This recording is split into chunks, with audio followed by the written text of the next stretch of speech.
It was supposed to be the perfect family vacation, a luxury train ride through the mountains. But look closely at Ed's eyes. He isn't looking at the view. He's looking at his wife, Luna, for the last time. In a split second, the dream turned into a bloody nightmare. Ed didn't just break her heart. He tried to end her life. He thought the storm would hide his crime. He thought no one was watching. He was wrong. 3 days earlier, the grand estate looked like a picture from a storybook. It was the kind of home where nothing bad could ever happen. Inside the master bedroom, Luna was humming a soft melody as she folded her favorite blue silk dress. Little Lola was jumping on the bed, her giggles echoing through the halls. "Are you ready for the big adventure, Lola?" Luna asked, tucking a stray hair behind her daughter's ear. They were so happy. They were so innocent. They had no idea that while they were packing for a vacation, Ed was packing for a funeral. The limousine ride to the station should have been a celebration, but the air inside the car was thick with tension. While Luna pointed out the snowy peaks to Lola, Ed sat in silence, checking his golden watch every few minutes. He wasn't nervous. He was bored. He looked at his beautiful wife and felt nothing but contempt. He wanted a new life. The Orient Express was a palace on wheels. Crystal chandeliers swayed gently as the train chugged through the valley. In the dining car, Luna tried to hold Ed's hand, but he pulled away. "I need a drink," he lied. He walked to the bar car, leaving his family behind. That's where he found her. She was wearing a dress as red as blood, and her eyes were sharp and dangerous. She didn't just look at Ed, she looked into his soul. "A man like you shouldn't be tied down," she whispered, her voice like velvet poison. In that dark corner, a pact was made.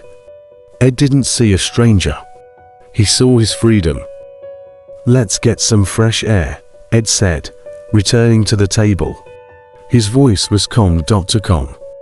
Luna smiled, trusting him completely. She stepped out onto the open-air gangway.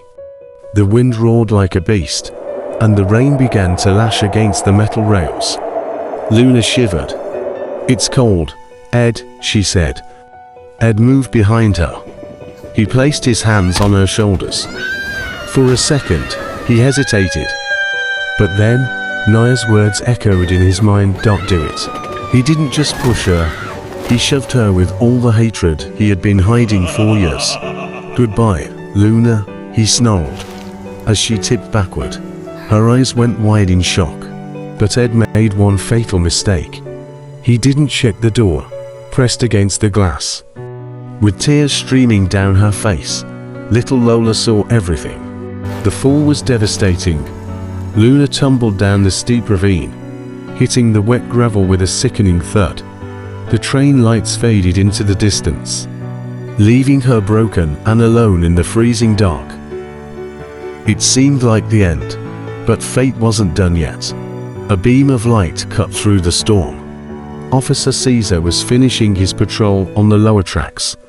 He slammed on his brakes. He had seen accidents before, but this looked like a crime. While Luna fought for her life, Ed was celebrating.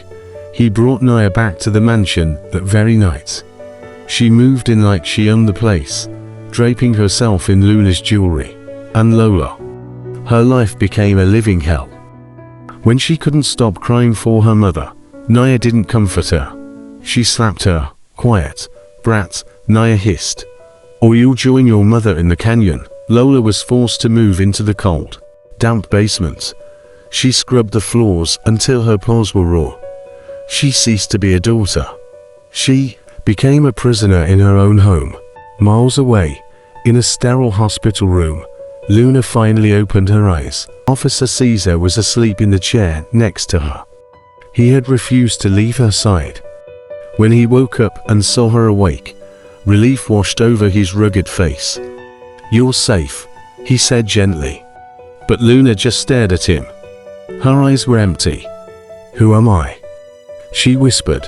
Back at the mansion, the storm was raging again. Lola was cleaning Naya's boots when she overheard a conversation in the study. "The brat is getting too big," Naya said, sipping Luna's wine. "Maybe she needs an accident."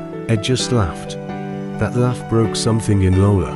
That night, the tiny pink kitten tied her bedsheets together. She climbed out of the basement window into the pouring rain. She ran until her lungs burned and her legs gave out. Lola burst through the doors of the police station, soaking wet and shivering. She slammed right into a pair of sturdy legs. "Easy there," a deep voice rumbled. Lola looked up into the amber eyes of Detective Caesar. He paused. He recognized those eyes. He drove her straight to the hospital. When he opened the door to room 300, Luna sat up. The fog in her brain evaporated instantly. "Lola," she gasped. The memorial party Ed threw was disgusting. He and Naya toasted to their freedom with the city's elite. Suddenly, the music died. A single spotlight hit the grand staircase.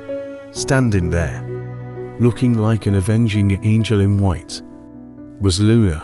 Ed dropped his glass. "Impossible," he choked out. "You're dead." "Wrong," Caesar's voice boomed from the shadows. The detective stepped into the light, badge gleaming. Please, "She's the witness to her own murder attempt." Ed and Naya tried to run, but the police swarmed them. Caesar slapped the cuffs on Ed himself. "Game over," he said.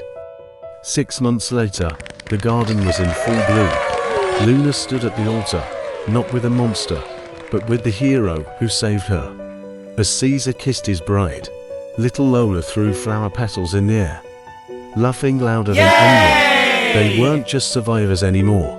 They were finally, truly, home.